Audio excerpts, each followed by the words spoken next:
अस्सलामु अलैकुम वरहमतुल्लाहि वबरकातुहू। प्यारे नाज़रीन, आप सभी का इस्तकबाल है, आप सभी का खैर मकदम है इस यूट्यूब चैनल पे। नाज़रीन कराम, आज मैं आप लोगों के दरमियान क्लास 12 का उर्दू कहकशां हिस्सा 2 लेकर हाजिर हुआ हूँ। उसके सबसे पहला वाला जो सबक है वो खाका निगारी है। यानी कि इस सबक के अंदर बताया गया है कि खाका निगारी क्या चीज़ होती है, खाका निगारी किसे कहते हैं, खाका किस चिड़िया का नाम है, उसको इस सबक के अंदर जिक्र किया गया है। तो चलिए शुरू करते हैं। शुरू करने से पहले आपसे एक दरख्वास्त है कि अगर आप इस चैनल पर नए आए हो तो चैनल को सब्सक्राइब कर दें और शेयर कर दें उन बच्चों तक जो पढ़ने के ख्वाहिशमंद हैं। तो चलिए देखते हैं। मैं यहाँ पे एक और चीज़ मैं आपको बता देना चाहता हूँ कि 2025 में जो इसका एग्ज़ाम होने वाला है, इंशाल्लाह उससे पहले इसकी बारीक बिनी के साथ आपको पढ़ाया जाएगा और इसका जितना भी सवाल जवाब ऑब्जेक्टिव सब्जेक्टिव जितना भी जो भी होगा इसका मश्क भी कराया जाएगा। और इसका क्या कहते हैं, जिस तरह से एग्ज़ाम के अंदर पूछा जाता है उस तरह से सवालात भी आपके दरमियान पेश किए जाएंगे और आपकी तैयारी कराई जाएगी। तो चलिए शुरू करते हैं। देखते हैं, लिखा है खाका निगारी। कहते हैं किसी शख्सियत के तहरीरी तस्वीर कशी ही खाका निगारी है। यानी क्या कहा यहाँ पर, किसी शख्सियत के तहरीरी के मतलब होता है बाबू लिखना। किसी शख्सियत के तहरीरी तौर पर तस्वीर कशी, यानी कि आप उसको लिख रहे हैं तहरीरी तौर पर किसी इंसान के मुतालिक, किसी इंसान के बारे में, वही क्या कहलाता है, खाका निगारी कहलाता है। यानी इस सब का अर्थ यही, इस सब का खुलासा यही हो जाएगा कि किसी भी इंसान की तस्वीर कशी ही को क्या कहते हैं, खाका निगारी कहते हैं। जैसे कि किसी इंसान के बारे में हमको बयान करना है तो हम अपनी ज़बान से ना बयान करके बल्कि उसको तहरीर के अंदर यानी लिख दे तो वही क्या कहलाएगा, खाका निगारी कहलाएगा इसके मुतालिक। ठीक है ना। चलिए आगे देखते हैं। यह तस्वीर संजीदा, मतीन और ज़रीफाना हर रंग की हो सकती है। संजीदा, मतीन ये दोनों के दोनों मुतरादिफ लफ्ज़ है और ज़रीफाना कहीं ना कहीं दूरी के लफ्ज़ ये उससे भी मुशाबा रखता है। कहते हैं कि तस्वीर के अंदर जो होता है ना, संजीदा, मतीन और ज़रीफाना हर रंग की हो सकती है। इसकी वजह, एक मिनट रुक जाइए थोड़ा सा।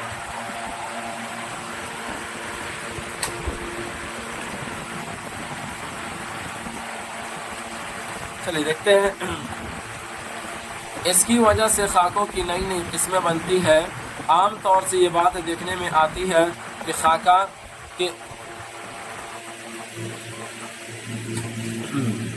खाका निगार शख्सियत के नक्शो निगार वाज़े करते हुए ज़रा सी दिल लगी से बाज नहीं आता। यानी क्या कहते हैं कि इसकी वजह से खाकों की नई नई किस्में बनती है। यानी किसके वजह से, यानी जो यहाँ पर बताया है कि ये तस्वीर संजीदा, मतीन और ज़रीफाना हर रंग की हो सकती है। यानी इसके अंदर बहुत सारे रंग पाए जाएंगे, यानी तरह तरह की ये तस्वीरें हो सकती है। तो इसी वजह से जाहिर सी बात है जब इसके अंदर मुख्तलिफ चीज़ें मिल जा रही है तो इसकी किस्में भी मुख्तलिफ, नई नई किस्में तो इसकी बननी ही लाजिम है। उसके बाद कहते हैं आम तौर से ये बात देखने में आती है कि खाका निगार शख्सियत के नक्शो निगार वाज़े करते हुए ज़रा सी दिल लगी से बाज नहीं आता। यानी कि खाका निगार जो हजरात होते हैं वो क्या करते हैं कि बयान करते करते वो दिल लगी की बातें भी करने लगते हैं, दिल लगी की बातें भी उसके अंदर डाल देते हैं। ठीक है ना। इसी तरह अक्सर व बेशतर खाके कहीं कहीं ज़रीफाना रंग लिए होते हैं, शायद इसीलिए खाका उड़ाना मुहावरा बना। यानी क्या कहा बाबू इसमें कि इसी तरह अक्सर व बेशतर खाके, यानी जितने भी खाके हैं उनमें से अक्सर व बेशतर खाके कहीं ना कहीं ज़रीफाना रंग लिए हैं, ज़रीफाना रंग लिए होते हैं, शायद इसीलिए खाका उड़ाना मुहावरा बना। हालांकि ऐसी बात बिल्कुल नहीं। अच्छी खासी तादाद में ऐसे खाके मौजूद है जो नहायत संजीदा या आलिमाना है। यानी क्या कहते हैं, यानी कुछ तादाद में खाके ऐसे मौजूद है जो नहायत ही संजीदा या आलिमाना है। इससे यह नतीजा अखज़ किया जा सकता है कि खाके हर तरह से लिखे जा सकते हैं। यानी कहते हैं कि जब इसके अंदर बहुत सारी बातें आ गई कि खाके जो है वो हर तरह के हो सकते हैं, कभी संजीदा भी हो सकता है, मतीन भी हो सकता है, ज़रीफाना भी हो सकता है और इसी तरीके से आलिमाना भी पाया गया है। तो इससे नतीजा मतलब इन तमाम बातों का खुलासा ये निकलता है कि क्या कहते हैं, खाका जो है वो हर तरह से लिखे जा सकते हैं। ठीक है ना। اردو کی ادبی تاریخ پر غور کرے تو محسوس ہوگا کہ ناول، افسانے، تذکرے اور داستانوں کے ساتھ ساتھ مثنویوں کے قالب میں بھی خاکوں کے بہترین اجزاء موجود رہے ہیں۔ یعنی کیا کہتے ہیں، جس طرح سے افسانے، تذکرے اور داستانوں کے ساتھ ساتھ مثنویوں کو اہم قرار دیا گیا، اسی طریقے سے کیا کہتے ہیں خاکوں کے بہترین اجزاء بھی موجود رہے ہیں، یعنی بہترین کی بھی ایک کیا اپنی اوقات رہی ہے۔ کردار نگاری کے مرحلے میں اکثر و بیشتر کردار کا خاکہ پیش کرنے کا رواج رہا ہے۔ کیا کہتے ہیں، کردار نگاری کے مرحلے میں اکثر و بیشتر کردار کا خاکہ پیش کرنے کا رواج رہا ہے۔ یعنی کہتا ہے نا، کردار نگاری جو بھی ہوتا ہے، یعنی کردار نگاری کے اندر ایسے مرحلے آتے ہیں، اس کے اندر جو ہوتا ہے نا وہ خاکہ پیش کرنے کا رواج رہا۔ یعنی خاکہ جو لکھا جاتا ہے وہ کس چیز کے اوپر زیادہ تر لکھا گیا؟ کردار نگاری کے اوپر۔ کیا کہا؟ یعنی خاکے کے اندر کردار نگاری کو پیش کرنے کا یہ رواج تھوڑا زیادہ رہا ہے، ٹھیک ہے نا۔ شاید انہی مقامات سے خاکہ نگاری کی ابتدائی شکلیں ملی ہو، جسے مصنفین نے رفتہ رفتہ ایک آزاد صنف کے طور پر فروغ دے دیا۔ اب کہانیوں، ناولوں کے ساتھ ساتھ الگ سے بھی بھرپور تعداد میں خاکے دستیاب ہے۔ یعنی کہتے ہیں کہ جب اس طرح کی باتیں رہی کہ خاکہ جو ہے اس کی ہر جگہ اس کی شکلیں ملتی گئی، خاکہ نگاری کی شکلیں ملی، تو مصنفین نے کیا کیا، اسے رفتہ رفتہ ایک آزاد صنف کے طور پر فروغ دے دیا۔ فروغ دینے کا مطلب ہوتا آزاد صنف کے طور پر اس کو کیا کیا، لکھ ڈالا، اور اس کی کیا کہتے ہیں، اس کا مقام دے دیا۔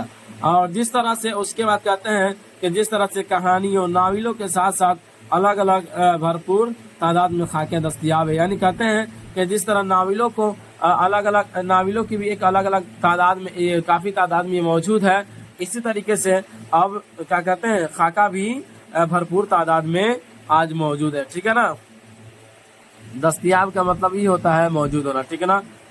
اس کے بعد دیکھیے، خاکوں میں بیک وقت خود نوشت، سوانح، یاد نگاری، انشائیہ اور افسانوں کے ساتھ ساتھ مضمون کے اجزاء شامل ہوتے ہیں۔ یعنی خاکہ کے اندر، خاکہ کسی ایک چیز کا نام نہیں ہے، بلکہ خاکہ جو ہے اس کے اندر مختلف چیزیں شامل ہوتی ہے۔ جیسے کہ کہتے ہیں خود نوشت۔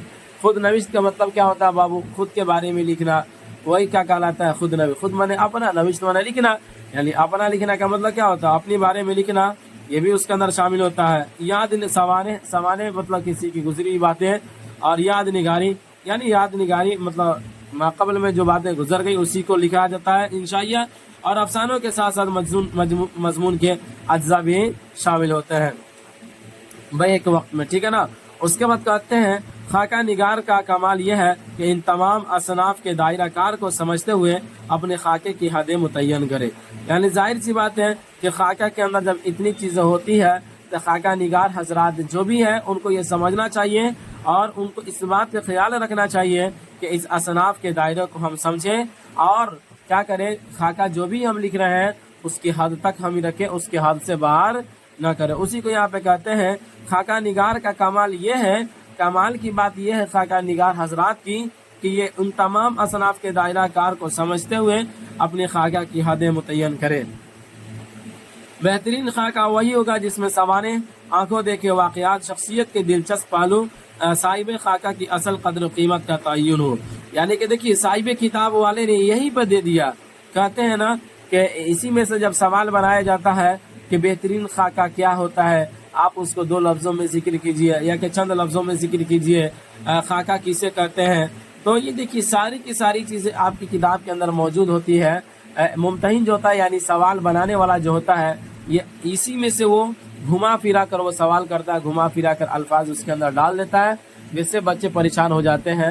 آپ کو پریشان ہونے کی بالکل بھی ضرورت نہیں ہے، آپ اطمینان سے پڑھیے، اور ایک چیپٹر کو 1 سے 2 سے 3 بار ضرور پڑھیے اگر آپ کو ذرا بھی نہیں آتا ہے، اور اس چیپٹر کو پڑھ جائیے تاکہ اس چیپٹر کے اندر جتنی بھی اہم چیزیں ہیں وہ آپ کو سمجھ میں آ جائے گی۔ اور یہ تو اس کا سوال اور جواب تو میں آپ کے درمیان پیش تو کروے ہی کروں گا، لیکن آپ کا بھی یہ فریضہ بنتا ہے کہ اگر بہترین اس میں اچھا کرنا ہے تو کیا کریں، اس چیپٹر کو کم سے کم 2 سے 3 مرتبہ ہم پڑھیں، اور یہ چیپٹر کیا مانگ رہا ہے، کیا کر رہا ہے، اس چیز کو بھی سمجھنے کی کوشش करे। तो देखिए यहाँ पर कहता है कि बेहतरीन खाका वही होगा जिसमें सवाने आंखों देखे वाकयात, मतलब आपने जो अपनी आंखों से देखा है उस वाकयात को लिखिए। शख्सियत के दिलचस्प पहलू, यानी किसी भी इंसान का जो दिलचस्प पहलू है, यानी होता है ना कि इंसान के जिंदगी में बहुत सारे वाकयात और बहुत सारे हालात ऐसे आते हैं जो उसके जिंदगी के लिए दिलचस्प बन जाते हैं, ठीक है ना। तो वही क्या कहते हैं, किसी शख्सियत के दिलचस्प पहलू साहिब खाका की असल कदर कीमत का तयन होता है। अगर आगे देखते हैं, अगर खाका निगार इन तमाम हिस्सों में तवाज़ुन कायम नहीं कर पाता तो उसकी कामयाबी पर सवालिया निशान लग जाएगा। खाका निगार अगर वाकयात की खेतौनी जमा कर दे तभी वह अच्छा खासा खाका नहीं कहा जाएगा। मतलब ये कहते हैं कि ऊपर में माक़बल में जो जिक्र किया गया है कि किन किन चीज़ों को ख्याल में रखना है खाका निगारी करते वक्त, अगर खाका निगार हजरात इन तमाम चीज़ों का अगर ख्याल नहीं करते हैं तो उसी को कहते हैं उनकी कामयाबी पर सवालिया निशान लग जाएगा। यानी ये समझा जाएगा कि ये जो है ना, ये इनको इसके बारे में जानकारी नहीं है, इनको खाका निगारी करने नहीं आता है। वहाँ उसके बाद इसी के तरदीद में एक और बात कही है कि खाका निगार हजरात जो अगर वाकयात के पोल बांध दे, यानी खेत के खेत जमा कर दे, बहुत सारी बातें लिख दे, तो वो खाका अच्छा खाका नहीं रहेगा, ठीक है ना। जब तक के माक़बल में जो जिक्र किया गया कि सवाने आंखों देखे वाकयात, शख्सियत के दिलचस्प पहलू, इन तमाम चीज़ों का अगर खाका निगारी के अंदर अगर मलहूस न रखा जाए, यानी उसके अंदर इस तमाम चीज़ों को जिक्र न किया जाए, इस तमाम चीज़ों के मुताबिक अगर खाका को न तैयार किया जाए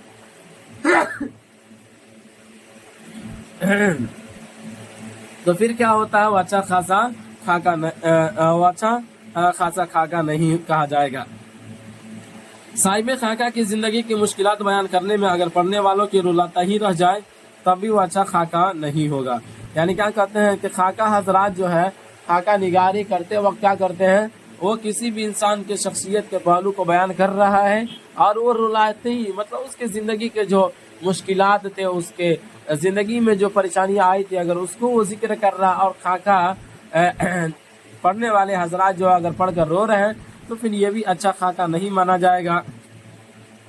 खाके में इतनी रंग आमेज़ी कर दी जाए कि कम पढ़ने वाला हंसते हंसते बेदम हो जाए तब भी वह खाका निगारी के जुमला फराइज अदा नहीं होंगे। क्या कहते हैं कि आप अगर खाका लिख रहे हैं तो ऐसा लिख रहे हैं जिसमें पढ़ने वाला सिर्फ रोता ही रह जाए, या कि आप यूँ लिख रहे हैं कि जिसमें पढ़ने वाला सिर्फ हंसते ही रह जाए, तो ये दोनों के दोनों ममनू है, ये दोनों अच्छा खासा खाका नहीं माना जाएगा।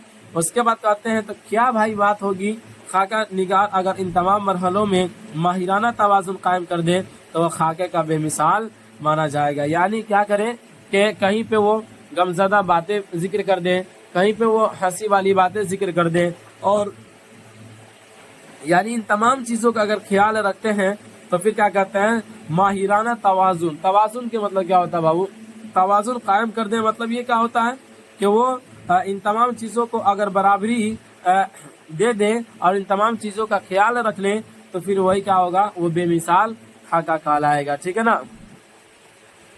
आगे देखते हैं, उर्दू में खुतूत गालिब और आब हयात में शख्सियत के ताल्लुक से ऐसे नसर पारे मिलते हैं जिन्हें खाकों के सिलसिले में इब्तिदाई तहरीर तस्वुर करना चाहिए। क्या कहते हैं बाबू, यहाँ क्या कहा, उर्दू में खुतूत गालिब और आब हयात में शख्सियत के ताल्लुक से ऐसे नसर पारे मिलते हैं जिन्हें खाकों के सिलसिले में इब्तिदाई तहरीर तस्वुर करना चाहिए। यानी कहते हैं खुतूत गालिब, यानी गालिब जो है आप इनके बारे में जानते भी हैं कि गालिब ये जो है बहुत बड़े एक शायर है जो अपने हिंदुस्तान के अंदर इनकी शख्सियत जो है ये बहुत बड़ी शख्सियत मानी जाती है।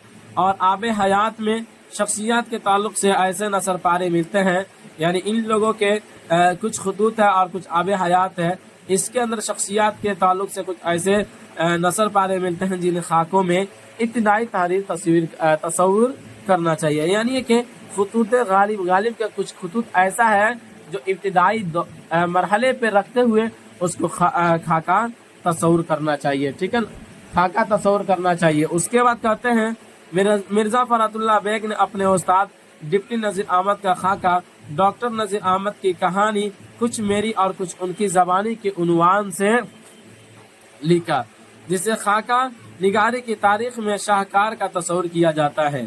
यानी क्या कहते हैं, मिर्जा फरहतुल्लाह बेग ने अपने उस्ताद डिप्टी नज़ीर अहमद का खाका और डॉक्टर नज़ीर अहमद की कहानी कुछ मेरी और कुछ उनकी ज़बानी के उन्वान से लिखा, जिससे खाका निगारी की तारीख में शाह का तस्वुर किया जाता है। शाह का मतलब ये होता है बादशाह। क्या होता है बाबू? बादशाह। जब मिर्जा फरहतुल्लाह बेग के आपके किताब के अंदर आएगा, आपको समझ में आ जाएगा, ठीक है ना। लेकिन यहाँ पर कहते हैं कि मिर्जा फरहतुल्लाह बेग साहब जो थे, ये खाका निगार की ये असल क्या कहते हैं, इनको असल माना जाता है, चूंकि सबसे पहले शुरुआत यही किए थे। और इनका लिखा हुआ खाका जो काफी मकबूल भी हुआ, मारूफ भी हुआ, मशहूर भी हुआ, तो इनको शाह यानी बादशाह माना जाता है, ठीक है ना। रशीद अहमद सिद्दीकी ने आलिमाना और संजीदा खाकों की मुस्तहकम रिवायत कायम की है। यानी रशीद साहब के बारे में कहते हैं कि आलिमाना और संजीदा खाकों की मुस्तहकम यानी मजबूत रिवायत कायम की है। अशरफ सबूही और शाहिद अहमद देहलवी ने बाज़ाब्ता खाके लिखे हैं।